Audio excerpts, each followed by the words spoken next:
Hello students, this video is being recorded in the summer of 2020, right after the end of the spring semester and in the midst of the ongoing COVID-19 pandemic. Since we do not yet know for sure what format our classes will take in the fall, and since there's some likelihood that at least some of us, both students and faculty, will have to be away from campus for a time should the mitigation plans prove ineffective, or should compliance with or enforcement of public health guidelines prove impossible, I am preparing a video version of each of my lectures for the class to have it ready if and when it is needed. It's also the case that necessary distancing requirements in the classrooms may make it impossible that the entire class can be in the same room at the same time. In that case, those whose turn it is to stay away from campus may find these video lectures a better option than relying on a live classroom feed via Zoom or some other technology. So if you're watching this video, it means that we are, for reasons of public and personal health, still unable to meet together in a traditional face-to-face classroom format. All the same, I'll continue to do my best to teach you what I know with whatever tools I have at my disposal. Enjoy the lecture. So now we want to move to the second category of interpretation, and this category considers argument forms and fallacies in the causal category. So here's the first of the causal arguments that we want to investigate, which we call the coexistential argument, and sometimes this is referred to as the argument from sign. In fact, that's how Aristotle refers to this particular argument form, the argument from sign. And in such an argument, a claim is advanced about the unseen cause of visible effects. That is, the signs, and they can be fallible or infallible. That is, they can happen all the time or just most of the time. The signs of that underlying cause give evidence of the existence of that cause. So we reason from what is visible to what is unseen or hidden. And we reason to that because the observable evidence are the signs that we see. So if you observe one thing, you reason that some other condition is also, usually or always, present. Now, the reasoning is warranted in a coexistential argument by a known causal relationship between observable effect and underlying cause. So we know from experience and from history and from science that when a certain sign is visible, there's usually also, or always also, some underlying invisible cause of that observable effect. So think about how medical symptomology works. Medical symptoms are a paradigm case of the coexistential argument. By paradigm, we just mean like a theoretical model that we can use to understand how it works, right? So we use this as an example, medical symptoms, right? In a medical diagnosis, a physician reasons from the observable signs or symptoms to an underlying cause or disease. So, for example, you might call your physician and say, I woke up this morning, I had a fever, I had sore throat, I had body aches, and I lost my sense of taste. These would all be observable signs of a COVID-19 infection, right? We can't see the virus. We could, I suppose, if we had an electron microscope, but it is invisible, yet we reason to its existence or its presence from the observable symptoms or signs. So that's the coexistential argument. So here's some examples. He hangs around the house all day, doesn't shave anymore, refuses social invitations, and sold his luxury car. It is apparent that he's been laid off. So we see here the claim, it's apparent he's been laid off, is supported by what is visible or observable in the evidence statement. And all of these things, hanging around the house all day, not shaving, refusing social invitations, selling off the luxury car, these could be signs of being laid off from a job. In this case, it wouldn't necessarily mean he had lost his job. There could be other reasons. Maybe it's just social distancing during the pandemic. But in any case, we would call this fallible sign. That is, they are usually associated with the loss of a job. Here's another example. It must be a computer virus. Web pages load really slowly. She gets frequent error messages. The computer just freezes up unexpectedly, and several of her files have inexplicably been corrupted. Okay? So we take all of these observable symptoms or signs, the error messages, the freezing up, the corrupted files, and the like, right? And they are evidence of a computer virus. Again, we probably could find the virus if we look closely at the lines of code, but we're reasoning to its existence by what is observable, the signs or symptoms, the typical signs or symptoms of a computer virus. So here is a biblical example from the Gospel of Luke. When the men came to him, that is to Jesus, they said, "John the Baptist has sent us to ask, 'Are you the one who is to come, or should we look for another?' At that time he cured many of their diseases, sufferings, and evil spirits. He also granted sight to many who were blind.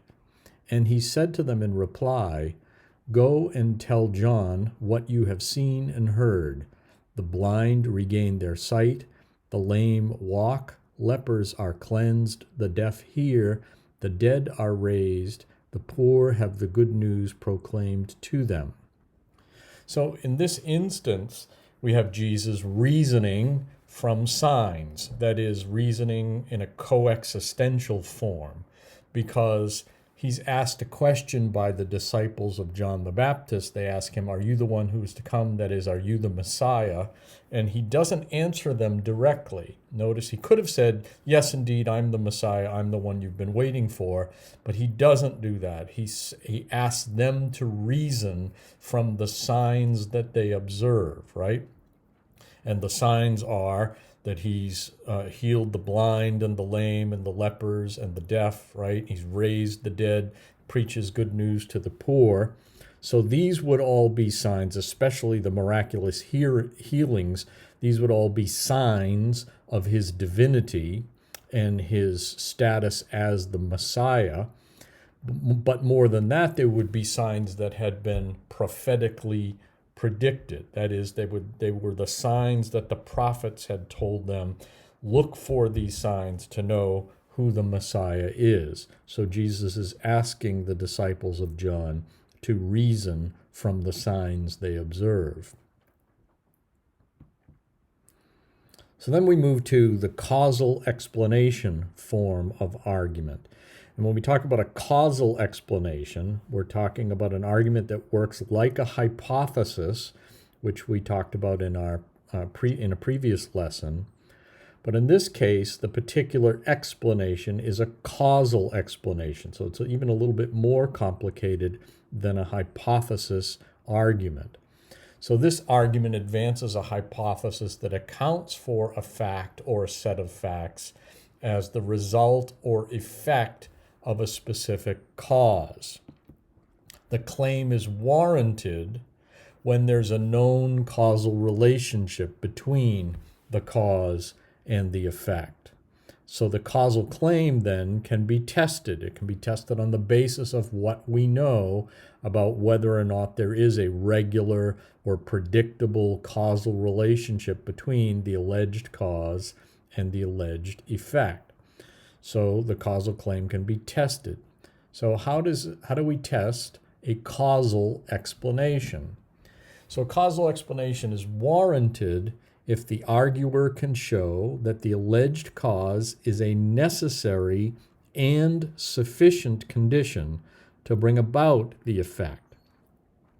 So the test of necessity asks very simply, is the alleged cause required, that is necessary, to bring about the alleged effect? So is it necessary, in order for that effect to occur, must we have that alleged cause? And then the test of sufficiency asks, is the alleged cause alone enough to bring about the effect? Or do we need some other conditions and causes as well, right? So by itself, is it enough? That's the question of sufficiency.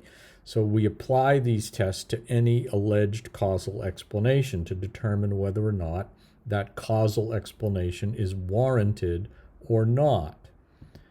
So if the cause is not necessary, it may still have produced the effect, but it's also possible the effect could be the result of a different cause, because if it's not necessary, it might be, but it might not be, right?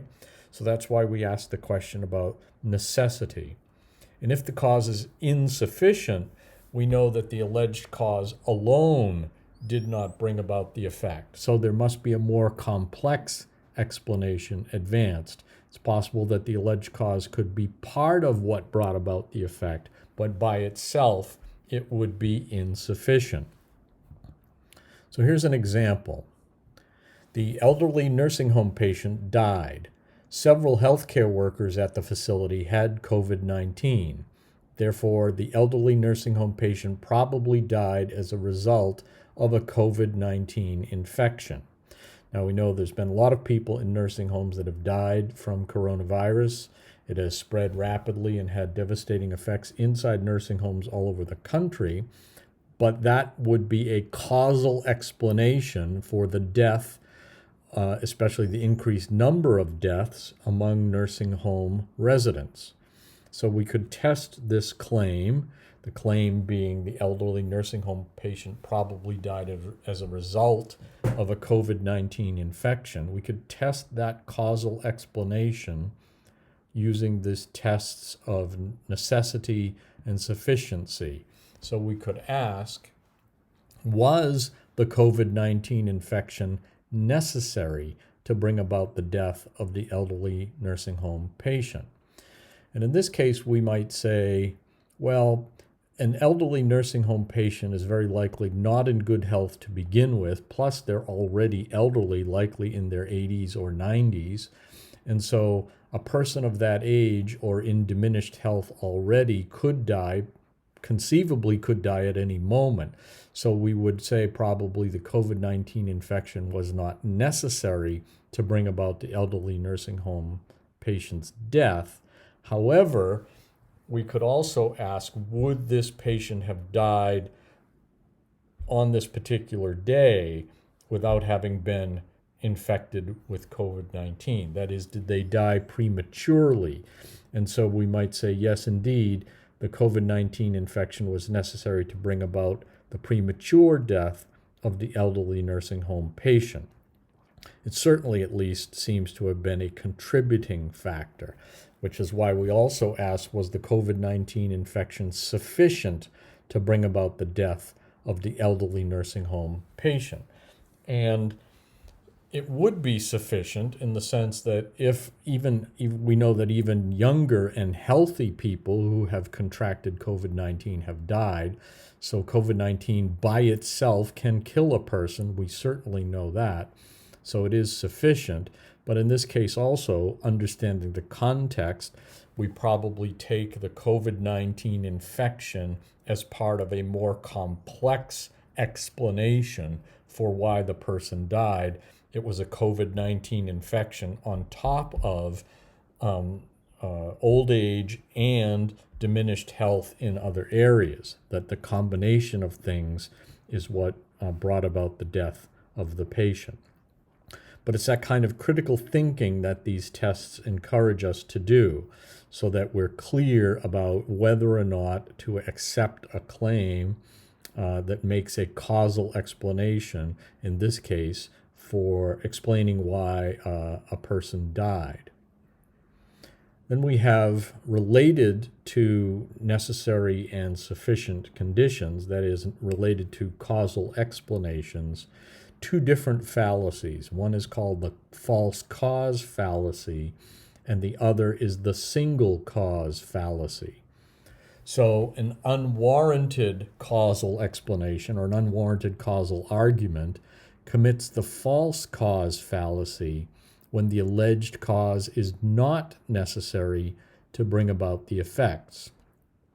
So when you find that, yes, those two things existed together, but it wasn't necessary to have the alleged cause to bring about the effect, then, and you're claiming that it was the cause, then that's a false cause fallacy. The claim would not be warranted because we know that the alleged cause is not necessary to bring about the effect. And then an unwarranted causal argument commits the single cause fallacy when the alleged cause is insufficient by itself to bring about the effects. That is, you've given too simple an explanation, and so alleging that a single cause has brought about the effect, when in fact it's a much more complex combination of causes that has brought about the alleged effect. And so to make it too simple an explanation is to commit the single cause fallacy.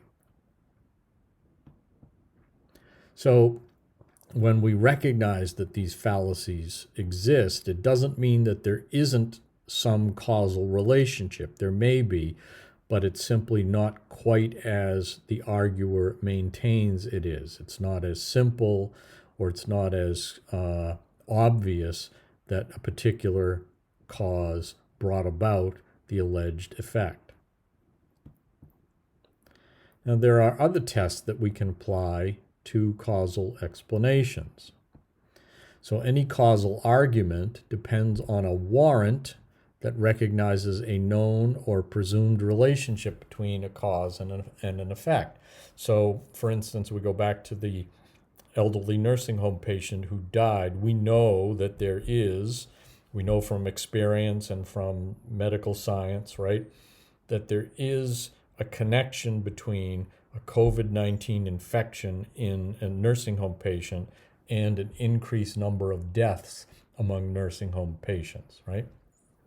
And so that's the warrant for explaining how any individual patient might have died as a result of a COVID-19 infection. So a causal argument depends on a warrant. That is to say, it gains its credibility from the fact that we know there is a relationship between these alleged causes and these alleged effects. So to determine whether a particular cause is likely to have produced a particular effect in a given case, we can test the reliability of the warrant by examining what we call negative cause cases and negative effects cases. So let's think about this again a little more clearly. We have a particular case that we want to figure out. We have advanced a hypothesis that is a causal explanation. And now we have to determine whether it's likely that that causal explanation is warranted or not. That is, whether or not there is evidence from experience and from science to support the claim that the alleged cause brought about the alleged effect in this given case. And so what we do is we look for the reliability of the warrant. Again, that's one of the tests of evidence, to test the reliability of the evidence, right? So we look for negative cause cases and negative effects cases, and I'll explain this in a moment. So in testing whether a given causal warrant is reliable, we would ask, are there a significant number of cases in which the alleged effect is present, but the alleged cause is not? And if that's what's going on, we call that a negative cause case or negative cause cases. So if there's a significant number of cases in which the effect has come about, let's say deaths of elderly nursing home patients, but the alleged cause is not present, that is, they died of something and did not test positive for COVID-19, each one of those would be a negative cause case. But in this case, it would be a little bit more complicated because we'd be looking at increased rates of death beyond what would be predicted for normal day-to-day operations in a nursing home. But still, we would be looking, are there cases, for instance, where there was a dramatic increase in the rate of death among nursing home patients, but no evidence of a COVID infection, right? Those would then be negative cause cases, cases where the effect is present, but the alleged cause is not. And the greater number of negative cause cases means that the warrant is less reliable. That is, there's less evidence to support the causal connection between the alleged cause and the alleged effect. The same with negative effects cases, right? So we could ask, are there a significant number of cases in which the alleged cause is present, but the alleged effects are not? And we would call these negative effects cases. So again, you'd be looking for instances where, for instance, there was an increase in the number of COVID-19 infections in nursing homes, but despite that, there was not an increase in the rate of death among nursing home patients. So here, the alleged cause would be present, but the effects did not follow, right? And so each one of those would be called a negative effects case, and a large number of negative effects cases would also impact the reliability of the warrant. The warrant is the sort of basis, the experiential or scientific basis for acceptance of the ordinary connection between cause and effect. In this case, COVID-19 infection and an increase in the rate of death among nursing home patients. So when you have a lot of negative cause and negative effects cases, we could say that the causal explanation is not warranted. Here's an example. After I began to eat spinach, I noticed I lost weight and did better in school. I'm going to eat spinach all the time now because it makes me thinner and smarter. Oh, if it was only that easy. So we could ask, if somebody made a claim like this, and maybe you've heard this from friends or relatives sometime, I found the key to losing weight or whatever, right? But we could ask, are there a significant number of people who lose weight and improve grades without eating spinach? And of course, everyone that happens to, they don't eat any spinach, but still they lose weight and they improve their grades. Every instance of that would be a negative cause case. And of course, if you can point to a number of those, it undermines the credibility of this causal claim that eating spinach makes me thinner and smarter. Likewise, we could ask, are there a significant number of people who eat spinach and who don't lose weight or don't improve grades? And each one of those cases would be a negative effects cases. The alleged cause, the spinach eating, is present, but the alleged effects, the same outcomes of losing weight or improving grades, those are not present. And again, a significant number of negative effects cases undermines the credibility of the warrant for this kind of argument. So we apply these tests to see whether the causal explanation is warranted or not. When it is not warranted, we call that particular fallacy the Posthoc ergoprocter fallacy. It's a Latin term. It means literally after this, therefore because of this, right? After this, therefore because of this. And it's a common political argument because very often you see politicians who take credit for things that happen that are good after they've been elected to office, or they're willing to blame things that go bad on their opponents when their opponents were in office, right? So they're substituting chronology, that is sequence in time, they're substituting that sequence in time for a causal explanation. So the fallacy substitutes that sequence in time for a causal relationship. It assumes a causal connection on the basis of chronology, when in fact there's no proven causal relationship. And again, this kind of unwarranted causal explanation is revealed by the presence of significant number of negative cause and or negative effects cases, right? So that's how you discover the post-hoc ergoprocter hoc fallacy. So here's an example of the fallacy. When I wore my fraternity t-shirt under my baseball uniform, I went 4 for 4 with 2 homers and 6 runs batted in. I'm not taking that t-shirt off or even washing it for the rest of the season.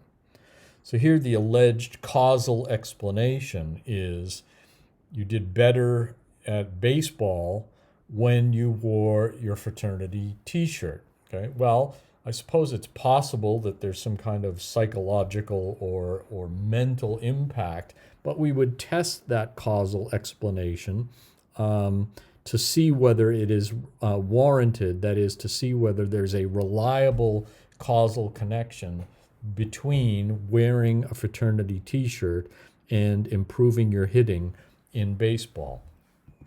So, in other words, we could ask, did the shirt cause the excellent hitting? And how would we know that, right? Or is it just a coincidence? We would apply these tests of negative cause cases and negative effects cases. Are there a number of cases where people wore their fraternity t-shirts and went 0 for 5, right? Or were there cases where people hit 3 home runs and had 8 RBIs and never wore the fraternity t-shirt, right? These would be negative cause cases, negative effects cases. And if you have a significant number of negative cause cases, negative effects cases, it's the post-hoc ergoprocter hoc fallacy. After this, therefore, because of this. Then we can move to what we call a causal generalization. So we just talked about a causal explanation, a causal variety of hypothesis, and a causal generalization takes that causal explanation and then generalizes it. So it's a combination of causal explanation and generalization argument. So this argument takes a causal claim and uses it as the projected property of a generalization argument. It's a combination of causal claim and generalization, and each part, that is the causal part of it and the generalization part of it, can be tested separately. Remember how to test the generalization. You look at, is the sample representative, right? And you can test the causal claim by looking for necessary and sufficient conditions or for negative cause cases and negative effects cases. So medical research is another sort of paradigm case here. Medical research typically leads to a causal generalization claim, right? So here's an example. 111 students in a UNH study found that engaging in argumentation exercises left them with a strong feeling of intellectual accomplishment and an overall attitude of confidence, optimism, and benevolence. These effects, in turn, led to better physical health, relational satisfaction, and more job offers. Universities nationwide should implement a rigorous curriculum of argument. It would be great if this was true, of course, but what we have here is a causal generalization argument. Now, the causal explanation is that the alleged cause, that is, engaging in argumentation exercises, produced certain beneficial effects: strong feeling of intellectual accomplishment, overall attitude of confidence, optimism, and benevolence, and also better physical health, relational satisfaction, and more job offers, right? So that's the cause-effect claim. That's the causal explanation here. Studying argumentation brings about all of these benefits. But then we move beyond the study of 111 students at UNH, and we generalize that causal connection. We say, look, if we found this causal connection in this sample of 111 students, right, then we can generalize that to be true of university students everywhere. We haven't tested university students everywhere, and not every student in the country has taken the argument class so that we can learn whether they have the same benefits and advantages as a result or an effect of taking argumentation or engaging in argumentation exercises. But we are predicting, that is projecting, that property of the causal connection will also be true for university students nationwide. So we found it to be true in the sample. We project it will be true generally, and that's why the claim is a generalization, right? So we have a causal generalization, the causal explanation, the relationship between argumentation exercises and all of these benefits, and the generalization being the projection of that connection between argument and benefit to university students nationwide. But think about how this is working in many of the news stories that you see now about development of vaccines and treatments for COVID-19. These are all based on causal generalizations. So if they have a particular university research group who has produced a potential vaccine, they're not going to distribute it to 8 billion people in the world right away. They're going to do clinical studies. They're going to test it on maybe 100 people or 1,000 people in controlled circumstances. And if they find that the vaccine works 100% or 80% or 75% of the time in that clinical environment on those 100 or 1,000 test subjects, and if it seems like it's a reliable vaccine, then they will begin to mass produce it. That is, then they will move to the generalization step. And that's how causal generalization works. So we find the causal explanation, the vaccine prevents infection with the virus, and we find that to be true in the clinical sample, that is, in the clinical test subjects, and then we mass produce it and say, with the belief that this will be true generally of most of the human population in the world. So causal generalization. And we can talk about another form of causal argument, the argument from consequence.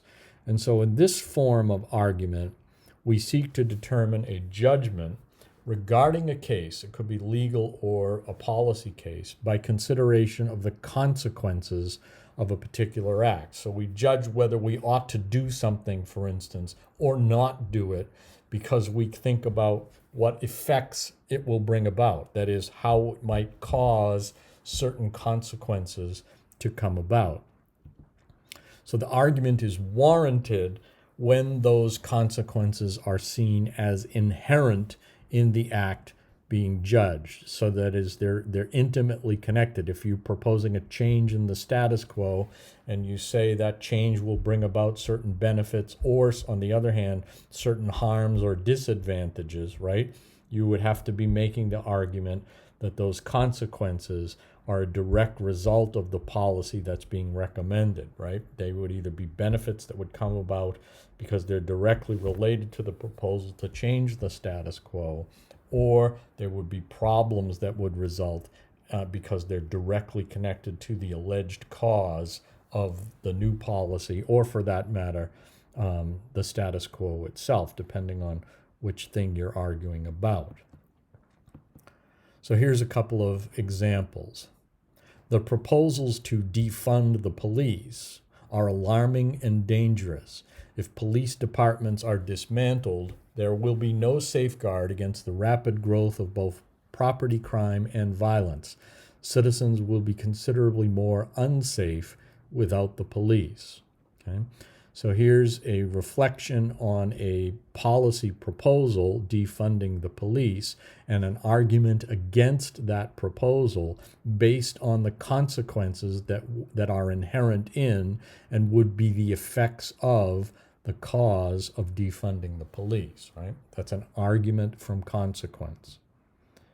Here's another one. We must reduce carbon dioxide emissions immediately, for the long-term effects of global warming will be devastating for human civilization and animal life on the planet, right?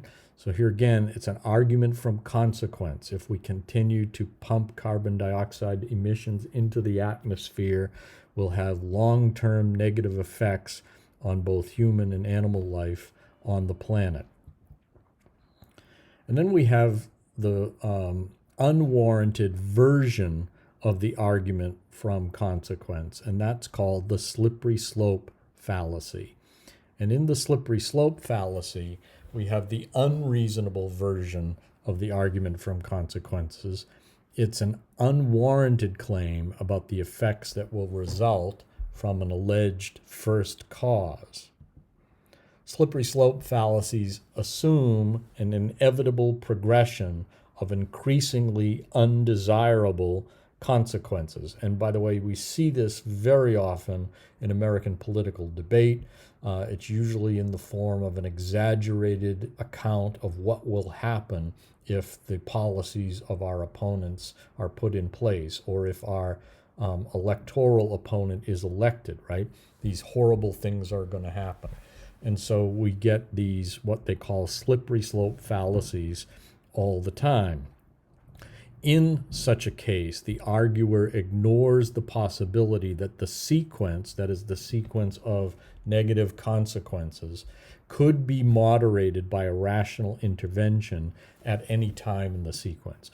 In other words, the arguer forgets that the sequence is not inevitable. It's not a case where you do the first thing and all these other things will necessarily follow. No, we could achieve one step which has a benefit and not allow the other steps which are negative to follow. But that's ignored in a slippery slope fallacy. So here's an example. The department faculty wants permission from the president to serve wine at the colloquium with the distinguished speaker. I'll be advising the president to deny permission, for professors will next request a bar in the MUB so they can have a beer with their lunch, and then we'll see after-hours cocktail socials in the faculty lounge, and soon enough, there'll be student keg parties in the classrooms. Now, of course, you look at this argument, you can see how it's a kind of exaggerated development of a sequence of negative consequences. But if you go back to the very first statement in the argument, what does the faculty want to do? They want to serve wine at a colloquium with a distinguished speaker. That seems to me perfectly reasonable, and there's no reason why they couldn't do that and not do all of the other things, including requesting a bar in the MUB, or having after-hours cocktail socials in the faculty lounge, or certainly disallowing or forbidding student keg parties in the classrooms. One thing does not inevitably or necessarily lead to all of these other things. So you could very easily allow or give permission to serve wine at the colloquium and stop there. That would be our rational intervention and say, no, this is as far as we're willing to go. It's perfectly reasonable to serve wine, even if these other things are likely to occur, which they're probably not, but even if these other things are likely to occur, they don't occur inevitably or necessarily as a result. And so this argument, which pretends they do, that is, which pretends that these consequences will follow necessarily, commits the slippery slope fallacy.